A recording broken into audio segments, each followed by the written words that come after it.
നമസ്കാരം, പുതിയൊരു വീഡിയോയിലേക്ക് സ്വാഗതം. ഇന്ന് നമ്മൾ പരിചയപ്പെടാൻ പോകുന്ന ഒരു ടെലസ്കോപ്പിക് ലാഡർ. അതേപോലെ ഒരു യൂസർ മാനുവൽ ലഭിക്കുന്നുണ്ട്. എങ്ങനെയാണ് ഈ ഒരു ലാഡർ ഉപയോഗിക്കേണ്ടത്, ഇതിൻ്റെ ഫീച്ചേഴ്സ് എന്തൊക്കെയാണ്, എല്ലാ കാര്യങ്ങളും ഈ ഒരു യൂസർ മാനുവലിൽ നോക്കി നിങ്ങൾക്ക് മനസ്സിലാക്കാനായിട്ട് സാധിക്കും.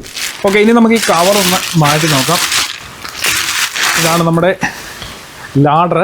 ഇത്രയേ ഉള്ളൂ, വളരെ സ്മോൾ സൈസിലാണ് സംഭവം വന്നിട്ടുള്ളത്. പക്ഷേ ഇതിൻ്റെ ഹൈറ്റ് എന്ന് പറയുന്നത് 9.5 ഫീറ്റ് ആണ്. അപ്പം ഇത്രയുള്ള ഒരു ലാഡറിനെ നമ്മൾ 9.5 ഫീറ്റിലേക്ക് നമുക്ക് ഇതിൻ്റെ സൈസ് വർദ്ധിപ്പിക്കാനായിട്ട് സാധിക്കും. അതെങ്ങനെയാണ് ചെയ്യുന്നതെന്ന് ഞാൻ നിങ്ങൾക്ക് കാണിച്ചു തരാം. അതിന് മുമ്പായിട്ട് നമുക്ക് ഈ ലാഡറിൻ്റെ ഫിസിക്കൽ ഓവർവ്യൂ ഒന്ന് നോക്കാം. എന്തൊക്കെ ഫീച്ചേഴ്സ് ഇതിൽ നൽകിയിട്ടുണ്ടെന്ന് നോക്കാം. ഇതൊരു സെക്യൂറിങ് സ്ട്രാപ്പ് കൂടി ഇതിൻ്റെ നൽകിയിട്ടുണ്ട്. അതായത് നമുക്ക് ഇതിൻ്റെ ഹൈറ്റൊക്കെ കുറച്ചതിന് ശേഷം ഈ രീതിയിൽ സ്ട്രാപ്പ് ചെയ്ത് ഇതിൻ്റെ സൈസ് കുറച്ച് നമുക്ക് എവിടെയെങ്കിലും വളരെ ഭദ്രമായിട്ട് കൊണ്ട് വെക്കാൻ വേണ്ടിയാണ് ഈ ഒരു സ്ട്രാപ്പ് ഇതിൽ നൽകിയിട്ടുള്ളത്. ആദ്യത്തെ ഇതിലെ മെയിൻ ഫീച്ചർ എന്ന് വെച്ച് കഴിഞ്ഞാൽ ഇതിൽ നൽകിയിരിക്കുന്ന സേഫ്റ്റി ലോക്കാണ്. ഈ കാണുന്ന ഒക്കെ തന്നെ ലോക്കാണ്. ഓരോ സ്റ്റെപ്പിലും ഓരോ ലോക്ക് നൽകിയിട്ടുണ്ട്. ഓരോ ലോക്കല്ല, 2 ലോക്ക് 2 സൈഡിലായിട്ട് നൽകിയിട്ടുണ്ട്. ഇത് എന്തിനാണ് ഉപയോഗിക്കുന്നത്, എങ്ങനെയാണ് ഉപയോഗിക്കുന്നത് ഞാൻ നിങ്ങൾക്ക് കാണിച്ചു തരാം. ഇനി ഇതിൻ്റെ ഈ ഭാഗത്തായിട്ടൊരു ഗ്രിപ്പ് ഹാൻഡിൽ നൽകിയിട്ടുണ്ട്. അതായത് നമുക്ക് ഈ ലാഡർ ഇതേപോലെ എടുത്തുകൊണ്ട് പോകുമ്പോൾ ഒരു ചെറിയ ഗ്രിപ്പ് കിട്ടാൻ വേണ്ടി ഇവിടെ ഒരു ഗ്രിപ്പ് ഹാൻഡിൽ നൽകിയിട്ടുണ്ട്. ഇതിന്റെ സൈഡിലായിട്ടാണ് സെൽഫ് ലോക്കിംഗ് മെക്കാനിസം നൽകിയിട്ടുള്ളത്. നമ്മളിതിങ്ങനെ പൊക്കി കഴിഞ്ഞാൽ ഇതേപോലെ സെൽഫ് ലോക്കിംഗ് ആണ് ഇതിൽ നൽകിയിട്ടുള്ളത്. നമ്മൾ ഓരോന്ന് പൊക്കുന്നതിനനുസരിച്ച് ഇതിങ്ങനെ ലോക്ക് ആവും. അപ്പോൾ ആ ഒരു സെൽഫ് ലോക്കിംഗ് മെക്കാനിസം ഈ സൈഡിലാണ് നൽകിയിട്ടുള്ളത്.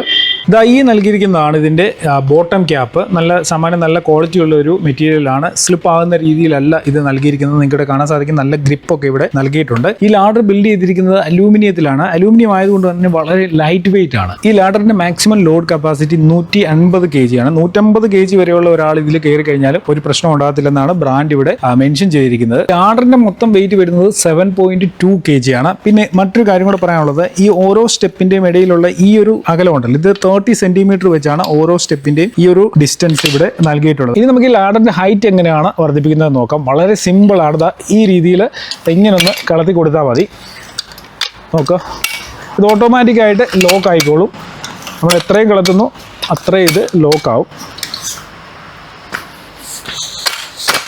ഇതാണ് മാക്സിമം ഹൈറ്റ്. 9.5 ഫീറ്റ് ആണ് ഇതിൻ്റെ ഹൈറ്റ്. ടോട്ടൽ ഇതിൽ 10 സ്റ്റെപ്പുകളാണ് വരുന്നത്. നമ്മൾ ഇവിടുന്ന് കൗണ്ട് ചെയ്ത് കഴിഞ്ഞാൽ ഏറ്റവും ടോപ്പിൽ എത്തുമ്പോൾ 10 സ്റ്റെപ്പുകളുണ്ട്. വളരെ ലൈറ്റ് വെയിറ്റ് ആണ്. ഒറ്റ കയ്യിൽ നമുക്കിത് ഇങ്ങനെ ഹാൻഡിൽ ചെയ്യാനായിട്ട് സാധിക്കും. നോക്കുക, ഇത്രയേ ഉള്ളൂ സംഭവം.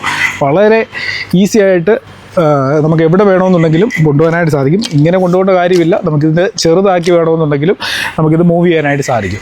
അപ്പോൾ ഇത് ഇങ്ങനെ ഈ ഒരു 9 ഫീറ്റ് വന്നപ്പം നിങ്ങൾക്കിവിടെ കാണാൻ സാധിക്കും. ഇങ്ങനെ നമ്മൾ ഇതൊന്ന് ഷേക്ക് ചെയ്യുന്ന സമയത്ത് അത്ര സ്റ്റേബിളായിട്ട് തോന്നുന്നില്ല. പക്ഷേ നമ്മളിത് എവിടെയെങ്കിലും വെച്ചതിന് ശേഷം ഇതിലേക്ക് കയറാൻ തുടങ്ങി കഴിയുമ്പോൾ ഇത് കുറച്ചുകൂടെ സ്റ്റേബിൾ ആവുമെന്നാണ് എനിക്ക് തോന്നുന്നത്. അപ്പോൾ നമുക്കതൊന്ന് ചെക്ക് ചെയ്ത് നോക്കാം, ഇത് ഏത് രീതിയിൽ നമ്മൾ ഇതിലേക്ക് കയറുന്നുണ്ടെന്നുള്ള ഒരു സ്റ്റെബിലിറ്റി കിട്ടുന്നുണ്ടെന്നുള്ള കാര്യം. ഇനി ഞാൻ ഇതിലൊന്ന് കയറി നോക്കട്ടെ.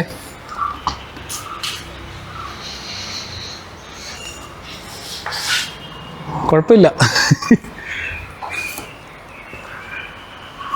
സ്റ്റേബിളാണ്, നല്ല ക്വാളിറ്റി ഉണ്ട്. പിന്നെ ഇതിൻ്റെ യൂസർ മാനുവലിൽ ഒരു കാര്യം ക്ലിയർ ആയിട്ട് മെൻഷൻ ചെയ്തിരിക്കുന്നത്, ഏറ്റവും ടോപ്പിൽ വന്ന് കഴിയുമ്പോൾ ഈ ടോപ്പിലെ സ്റ്റെപ്പിൽ ചവിട്ടി നിന്ന് കയറരുതെന്ന് എഴുതിയിട്ടുണ്ട്. നമുക്ക് ഇവിടെ വരെ കറക്റ്റായിട്ട് ചവിട്ടി കയറാൻ കുഴപ്പമൊന്നുമില്ല. ഈ സ്റ്റെപ്പിൻ്റെ ഒരു പ്രത്യേകത എന്ന് വെച്ച് കഴിഞ്ഞാൽ സ്ലിപ്പാകാത്ത രീതിയിലാണ് ഈ സ്റ്റെപ്പ് ഉണ്ടാക്കിയിരിക്കുന്നത്. നമ്മളിത് ടോപ്പിലോട്ട് കയറുന്ന സമയത്ത് വളയുന്നുണ്ടോ എന്ന് നോക്കി കഴിഞ്ഞാൽ വളയുന്നൊന്നുമില്ല കേട്ടോ. സ്റ്റേബിളാണ് സംഭവം, വലിയ കുഴപ്പമില്ല. എനിക്ക് തോന്നുന്നത് കുറച്ചുകൂടി ഒന്ന് പുറമോട്ട് ഇറക്കി വെച്ചിട്ടാണ് ഇതിൽ കയറേണ്ടത്. നമ്മൾ ഒത്തിരി നേരെ കുത്തനെയാണ് വെച്ചത്, അങ്ങനല്ല. കുറച്ചൊന്ന് ഈ രീതിയിൽ ഇറക്കി വെച്ച് കയറുമ്പോൾ നമുക്ക് വളരെ സുഖമായിട്ട് ഇതിൽ കയറാനായിട്ട് സാധിക്കും. ഗ്രിപ്പൊക്കെ ഉണ്ട്, വലിയ കുഴപ്പമില്ല. ലൈറ്റ് വെയിറ്റ് ആയതുകൊണ്ട് ഈ സാധനം ക്വാളിറ്റി ഇല്ലാത്തതാണെന്ന് നമുക്ക് തോന്നും, പക്ഷെങ്കിൽ നല്ല സ്ട്രോങ് ആണ്. ഇപ്പം ഞാൻ ഈ ലാഡറിൻ്റെ ഒരു 8ാമത്തെ 9ാമത്തെ സ്റ്റെപ്പിൽ എത്തിയിട്ടുണ്ട്. ഇവിടെ കാണാൻ സാധിക്കും. ഞാനിതൊന്ന് കുലുക്കി കാണിച്ചു തരാം. സ്റ്റേബിൾ അല്ലേ? വലിയ പ്രശ്നമൊന്നുമില്ല. നമ്മൾ ലാഡറെ കയറി നിന്നിട്ട് ഈ പരിപാടിയൊന്നും ചെയ്തില്ല, ഞാൻ ജസ്റ്റ് ഒന്ന് കാണിച്ചതാണ്. ഇത് എത്രയും സ്റ്റേബിൾ ആണെന്നുള്ള കാര്യം മനസ്സിലാക്കാൻ വേണ്ടി. ഇതിൻ്റെ സ്റ്റെപ്പ് ശ്രദ്ധിച്ചു കഴിഞ്ഞാൽ ഒരു കാര്യം മനസ്സിലാക്കാൻ പറ്റും, ആൻറ്റി സ്ലിപ്പാണ്. അതായത് സ്ലിപ്പാകത്തില്ല, ആ രീതിയിലാണിത് ചെയ്തിരിക്കുന്നത്. പിന്നെ മഴയുള്ള സമയത്തൊന്നും ഇത് ഉപയോഗിക്കില്ലെന്ന് ഇതിൽ വളരെ ക്ലിയർ ആയിട്ട് ഇതിൻ്റെ ഈ ഭാഗത്തായിട്ട് മെൻഷൻ ചെയ്തിട്ടുണ്ട്. ഇത് ഏതൊക്കെ രീതിയിൽ എങ്ങനെയാണ് ഉപയോഗിക്കേണ്ടതെന്നും ഉപയോഗിക്കേണ്ടാത്തതെന്നും ഉള്ള കാര്യം ഇവിടെ ഒന്ന് നോക്കി നമുക്ക് മനസ്സിലാക്കാനായിട്ട് സാധിക്കും. ഇനി ഇതിൻ്റെ ഹൈറ്റ് നമുക്ക് കുറയ്ക്കണമെന്നുണ്ടെങ്കിൽ ഇതിൽ ചെറിയ രണ്ട് സൈഡിലും ചെറിയ ബട്ടൺസ് നൽകിയിട്ടുണ്ട്. ലോക്ക് ബട്ടൺ ആണ്. ജസ്റ്റ് നമ്മൾ ഇതിൽ പ്രസ് ചെയ്ത് കഴിഞ്ഞാൽ ഇത് അൺലോക്ക് ആവും. അൺലോക്ക് ആകുന്നുണ്ടെങ്കിൽ ഓരോ സ്റ്റെപ്പുകൾ താഴേക്ക് വരുന്നത് കാണാൻ സാധിക്കും. ഞാൻ ജസ്റ്റ് നിങ്ങൾക്കൊന്ന് കാണിച്ചു തരാം. കണ്ടോ, ഈ രീതിയിൽ ഇതിൻ്റെ ഹൈറ്റ് കുറയ്ക്കാനായിട്ട് സാധിക്കും. ഈ രീതിയിൽ ഒരേ സമയത്താണ് നമ്മൾ രണ്ട് സൈഡിലും പ്രസ് ചെയ്യേണ്ടത്. ഇവിടെ ഒരു കാര്യം ശ്രദ്ധിക്കേണ്ടത്, ഇതിൽ പ്രസ് ചെയ്യുന്ന സമയത്ത് കൈയോ വിരലോ ഇവിടെ വെച്ച് കഴിഞ്ഞാൽ ചതയാനുള്ള സാധ്യതയുണ്ട്. നല്ല ശക്തിയായിട്ടാണ് മുകളിലത്തെ സ്റ്റെപ്പ് താഴേക്ക് വന്ന് അടിക്കുന്നത് ഈ രീതിയിൽ. അപ്പോൾ ഇവിടെ വളരെ ശ്രദ്ധിച്ച് വേണം ഈ ഒരു കാര്യം ചെയ്യാനായിട്ട്. ഇതിൽ എഴുതി വെച്ചിട്ടുണ്ട്, നമ്മൾ ഓരോ പ്രാവശ്യവും ഈ കാര്യം ചെയ്യുന്ന സമയത്ത് ശ്രദ്ധിക്കണമെന്നുള്ള കാര്യം വളരെ ക്ലിയറായിട്ട് തന്നെ ഇവിടെ എഴുതി ഒട്ടിച്ച് വെച്ചിട്ടുണ്ട്. അപ്പോൾ ഇത്രയേ ഉള്ളൂ. വളരെ ഈസി ആയിട്ട് നമുക്ക് ലാഡറിൻ്റെ ഹൈറ്റ് കൂട്ടാനും ഹൈറ്റ് കുറയ്ക്കാനും സാധിക്കും. അപ്പോൾ ഈ ഒരു ലാഡറിൻ്റെ പല സൈസുകൾ ആമസോണിൽ അവൈലബിൾ ആണ്. എല്ലാ സൈസിൻ്റെയും ലിങ്ക് ഞാൻ വീഡിയോ ഡിസ്ക്രിപ്ഷനിൽ കൊടുക്കാം. നിങ്ങൾക്ക് ആവശ്യമുള്ളത് അവിടെ നിന്ന് ചെക്ക് ചെയ്ത് നോക്കാനായിട്ട് സാധിക്കും. ഇനി നമുക്ക് മാവേലൊന്ന് കയറി നോക്കാവേ. അടിപൊളി. യെസ്, മാവേ നിറച്ച് നീറ കാണാൻ പറ്റുന്നുണ്ടോ? മാങ്ങ ഉണ്ടോ നോക്കട്ടെ.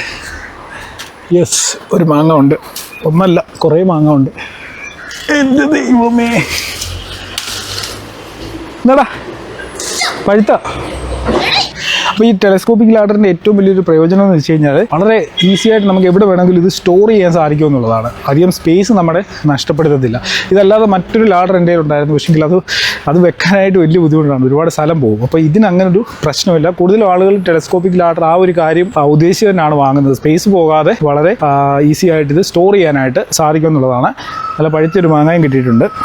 അപ്പം ഈ ഒരു പ്രൊഡക്റ്റ് നിങ്ങൾക്ക് ബൈ ചെയ്യണമെന്നുണ്ടെങ്കിൽ വീഡിയോ ഡിസ്ക്രിപ്ഷനിൽ ഞാൻ ലിങ്ക് കൊടുത്തിട്ടുണ്ട്. ആ ലിങ്കിൽ നിങ്ങൾക്ക് ബൈ ചെയ്യാനായിട്ട് സാധിക്കും. ഇനി ഈ ഒരു പ്രൊഡക്റ്റുമായിട്ട് ബന്ധപ്പെട്ട് എന്തെങ്കിലും ഡൗട്ട്സ് ഉണ്ടെങ്കിൽ വീഡിയോയുടെ താഴെ കമൻറ്റുകളായിട്ട് അറിയിക്കുക. ചാനൽ സബ്സ്ക്രൈബ് ചെയ്യുകയാണ് വീഡിയോ കാണുന്നുണ്ടെങ്കിൽ മറക്കാതെ ഒന്ന് സബ്സ്ക്രൈബ് ചെയ്യുക. ഇതുപോലെയുള്ള പല അൺബോക്സിംഗ് വീഡിയോകളും റിവ്യൂ വീഡിയോസും ഒക്കെ തന്നെ ചാനലിലൂടെ അപ്ലോഡ് ചെയ്യുന്നുണ്ട്. ആ വീഡിയോകൾ ആദ്യം തന്നെ കാണാനായിട്ട് ബെൽ ഐക്കണിലൂടെ ഒന്ന് ക്ലിക്ക് ചെയ്തേക്കുക. അപ്പോൾ ഇതിലും നല്ലൊരു അൺബോക്സിംഗ് റിവ്യൂ ഒക്കെ നമുക്ക് അടുത്ത വീഡിയോയിൽ കാണാം.